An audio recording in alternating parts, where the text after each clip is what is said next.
cruel mother-in-law saw her granddaughter hugging a doll and, thinking she was being kind, decided to cure her of this bad habit. She snatched the doll, sniffed it, then walked outside with a look of disgust and tossed the toy into a trash bag. She completely forgot that when her granddaughter was little, losing the doll had landed her in the emergency room. Not long after, the granddaughter woke up, discovered the doll was gone, and cried and refused to sleep. Jack saw this and immediately called his sister to ask if the doll had been left at home. Her sister, equally worried, began rummaging through drawers and cabinets. When she saw their mother approaching, she urgently asked if she'd seen the doll. Mom replied she'd thrown it in the trash. Mom didn't seem concerned, instead complaining, "Why does a 7-year-old have so many issues? None of my kids were like this." Her sister retorted, "Have you forgotten my child still sleeps with her old blanket?" Mom countered, "I didn't know that." Meanwhile, Kate searched everywhere without success and immediately notified Jack. Jack contacted and asking if she had an extra doll, and replied she was busy and told him to figure it out himself. Then happily walked to the venue to greet the TV station president. The president waved her over and beamed when she recognized the familiar face. Meanwhile,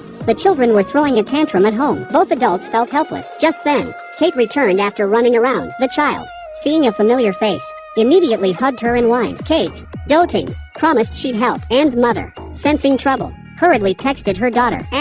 However, ignored it and happily clinked glasses with the tycoons, as if it weren't her own child. After much effort, the daughter finally cried herself to sleep. Kate cheerfully mentioned there was an identical one nearby. Jack offered to accompany her, but his mother-in-law firmly objected. Kate had to go alone. She accidentally bumped into a table corner, but didn't pause. She hopped into her uncle's taxi and set off. On the way, she grumbled that if she'd known the doll would be discontinued, she would have bought more spares. After a long journey, Kate finally bought the doll at 10 times the price. She then happily urged her uncle to speed up. He grumbled about potential fines and demerit points, but Kate assured him she'd cover it, as if the crying child were her own. With the doll by her side, the child finally settled into a peaceful sleep. Jack later called to thank Kate. Kate slyly asked, "Still no word from Annie?" Jack replied there was absolutely nothing. Kate comforted him, saying, "Anne's busy with social engagements. Don't worry about it. I'll buy a few more dolls tomorrow to keep on hand." Just as she was about to rest, she saw a call from Anne's jewelry rival. The man was threatening her over the leaked blueprints. Meanwhile, Jack heard the doorbell ring and opened it to find and passed out drunk. He noticed her wrapped in the man's clothes. Disgusted,